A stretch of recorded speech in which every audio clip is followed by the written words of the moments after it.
नमस्कार, आप देख रहे हैं एसपीएन 9 न्यूज और मैं हूं आपके साथ मनीष कुमार सैनी।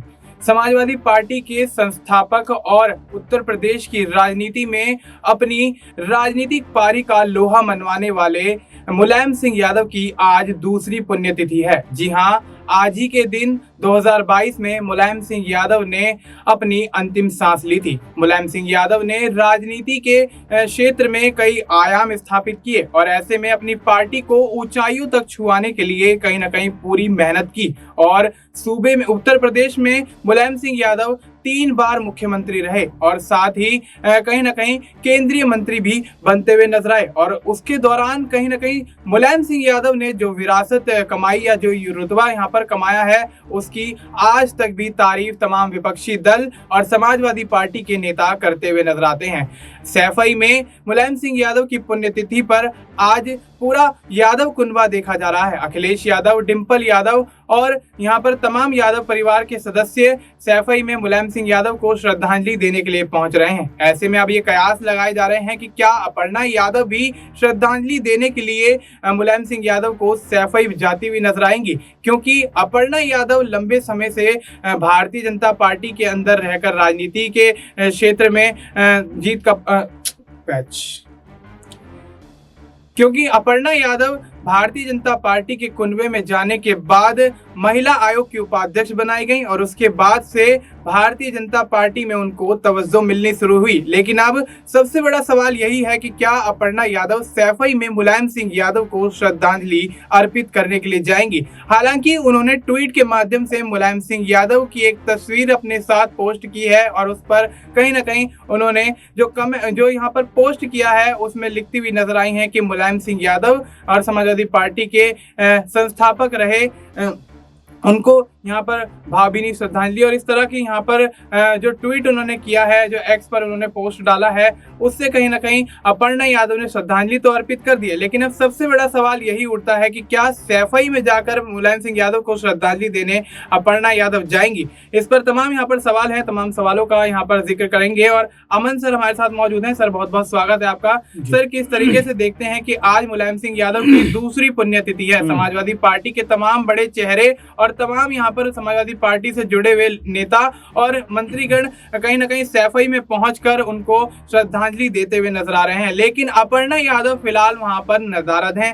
लेकिन क्या कहना चाहेंगे कि क्या अपर्णा यादव वहां पर श्रद्धांजलि देने जाएंगी, और अगर जाती हैं तो क्या समाजवादी पार्टी के लिए उनका दिल पिघलता हुआ नजर आएगा? देखिए, पहली बात तो मुलायम सिंह यादव की दूसरी पुण्यतिथि है और ऐसे में श्रद्धांजलि और जिस तरह से तमाम लोगों ने उनको दी थी जब वो डेथ किए थे, उसके बाद बहुत सारे लोगों ने उनके पक्ष में तमाम तरह की बयानबाजी भी की। यहाँ तक कहा कि मुलायम सिंह यादव किसी एक दल पार्टी के नेता नहीं थे, बल्कि वो सबको मिलाकर चलने वाले नेता थे। और ये खूबी बहुत कम नेताओं के अंदर होती है कि भले ही वो अपने दल के मुखिया थे, लेकिन उन्होंने सारे दलों से मिलाकर रखी और इसीलिए उनको कह सकते हैं कि सब लोग बहुत मान सम्मान देते थे। यहाँ तक कि बीजेपी ने कई बार ऐसा देखा गया कि मैनपुरी के ऊपर प्रचार प्रसार भी ढंग से नहीं किया, क्योंकि वहां से मुलायम सिंह यादव चुनाव लड़ा करते थे। तो ये अपने आप में बताता है कि मुलायम सिंह यादव की जो शख्सियत थी वो कितनी बड़ी थी, कितना बड़ा उनका नाम औकात था और किस तरह से उन्होंने अचीवमेंट उत्तर प्रदेश की राजनीति में हासिल किए। कई बार मुख्यमंत्री बने, रक्षा मंत्री बने और ऐसे में कई महत्वपूर्ण और अहम फैसले उन्होंने किए। आज जबकि उनकी पुण्यतिथि है दूसरी, ऐसे में जिस तरह से यादव कुनबा या यूं कहा जाए कि सपा का जो परिवार है वो जब एकजुट वहां पर नजर आएगा, क्या अपर्णा यादव अपने परिवार के साथ वहां पर मौजूद होंगी? ये अपने आप में बड़ा प्रश्न। मुझे 2 साल पहले का वाकया याद आता है जब जिससे मुलायम सिंह यादव की कह सकते हैं देहांत हुआ, निधन हुआ। उसके बाद अपर्णा यादव, उनके पति प्रतीक, वो दोनों ही परिवार के साथ बने रहे, लगे रहे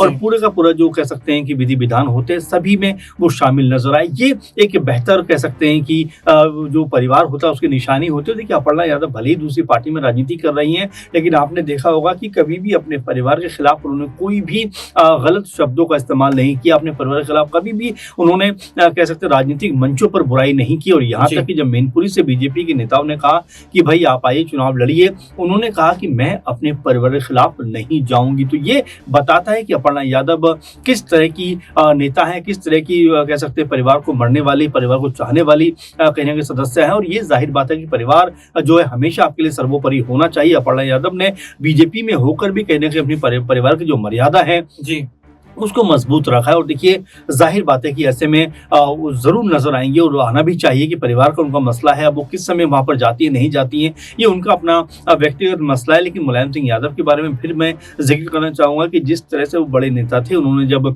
अपर्णा यादव बीजेपी में शामिल हो रही थी, तो उन्होंने उनको बाकायदा आशीर्वाद भी दिया था। तो जी। ये बताता है कि वो किस तरह से जो है किसी की भी राह में रोड़ा नहीं बनते थे, बल्कि राह आसान करते हुए नज़र आते थे। आज चूँकि उत्तर प्रदेश ही नहीं बल्कि समूचे देश में और तमाम बड़े-बड़े नेताओं ने उनको जो है याद किया है, तो ये अपने आप में बहुत अहम और ज़रूरी बात बन जाती है कि गुज़रने के बाद भी लोग आपको याद रखते हैं। आज रतन टाटा जी ने भी जी।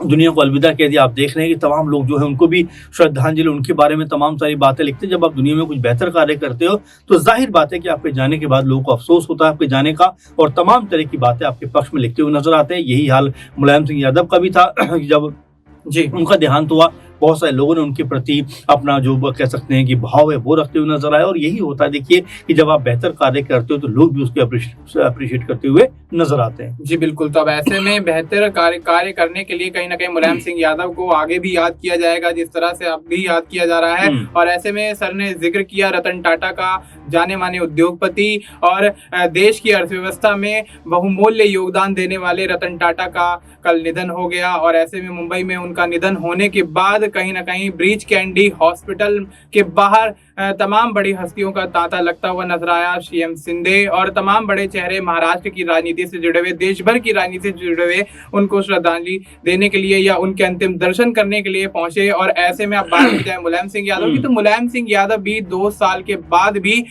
उनके प्रति जो यहाँ पर जनता का प्यार है, लोगों का प्यार है, या यूं कहें कि राजनेताओं का प्यार है, समाजवादी पार्टी का प्यार तो उनके लिए है ही, लेकिन अन्य विपक्षी दल भी कहीं ना कहीं उनको, जिस तरह से सर ने बताया, कि श्रद्धांजलि अर्पित करते हुए नजर आते हैं ट्वीट के माध्यम से, पोस्ट के माध्यम से। तो ये कहीं ना कहीं मुलायम सिंह यादव ने यही वो चीज है जो कमाई है, यही वो जो कहना चाहिए राजनीति में जो हासिल किया है, यही सब है कहीं ना कहीं मुलायम सिंह यादव को, जिसकी वजह से आज भी याद किया जा रहा है और आज भी कहीं ना कहीं तमाम लोगों के हृदय में निवास करते हैं मुलायम सिंह यादव। तो सर अब मेरा अगला सवाल ये रहेगा कि जिस तरह से यहाँ पर हमने अपर्णा यादव का जिक्र कर लिया, तो अगर यहाँ पर देखा जाए तो जब अखिलेश यादव ने करहल से अपना यहाँ पर इस्तीफा सौंपा था, या यूं कहें कि लोकसभा चुनाव में उतरने का यहाँ पर जो उन्होंने ऐलान किया था, उसके बाद से करहल की सीट खाली हुई। और अब कहीं ना कहीं उत्तर प्रदेश में उपचुनाव भी नजदीक है, 10 सीटों पर उपचुनाव होने हैं, उसमें से करहल भी एक सीट है। अखिलेश यादव की छोड़ी हुई करहल सीट पर अपर्णा यादव के समाजवादी पार्टी में आने के बाद चुनाव लड़ने की बातें सामने निकल कर आ रही थी।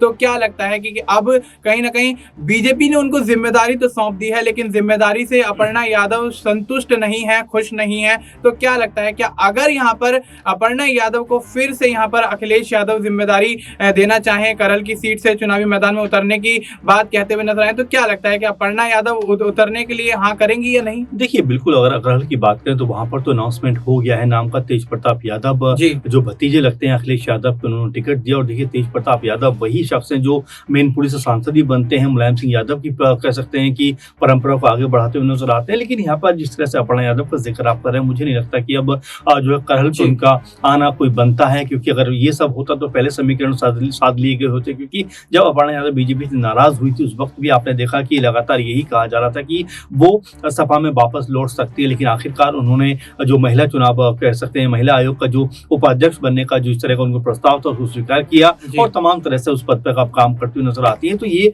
तो अब मेरे ख्याल से आगे बढ़ने वाली बात है कि सपा भी समझ रही है कि फिलहाल अपर्णा का लौटना उतना कह सकते हैं आसान नहीं है। क्योंकि योगी जी से जब उनकी मुलाकात होती है तो योगी जी शायद उनको समझाते हैं, उसके बाद वो है जो अपर्णा है अपने पद पर आकर बैठ जाती है, विराजमान हो जाती है, उसको ग्रहण कर लेती है। ये कहीं ना कहीं अपर्णा यादव का पक्ष दिखा रहा था कि फिलहाल उनका बीजेपी से पूरी तरह से मोह भंग नहीं हुआ। लेकिन हाँ, आने वाले दिनों की हम बात कर सकते हैं कि जब 2027 में विधानसभा चुनाव होंगे, उस वक्त क्या तस्वीर बदलेगी, क्या हालात होंगे, उस वक्त क्या अपर्णा यादव फैसला करेंगे। अगर उनको टिकट नहीं दिया जाता है तो क्या कोई बड़ा बदलाव वहां पर होता हुआ नजर आएगा। तो इन सब चीजों के ऊपर निगाहें रहेंगी। लेकिन फिलहाल आज मुलायम सिंह यादव को जिस तरह से पूरा देश याद कर रहा है, जाहिर बात है कि मुलायम सिंह यादव ने उत्तर प्रदेश की राजनीति में मजबूत कह सकते हैं तरीके से अपनी उपस्थिति दर्ज कराई। जब रक्षा मंत्री थे तब भी उनकी मजबूत उपस्थिति देखी गई। तो ऐसे कई मौके थे जब मुलायम सिंह यादव जी। को लोगों ने कह सकते हैं नेताजी के नाम से उनको मशहूर किया, उनको पुकारा, उनको हमेशा याद किया और आज भी लोग उनको याद कर रहे हैं। और जाहिर बात है मुलायम जो जी। कुनबा है, परिवार है,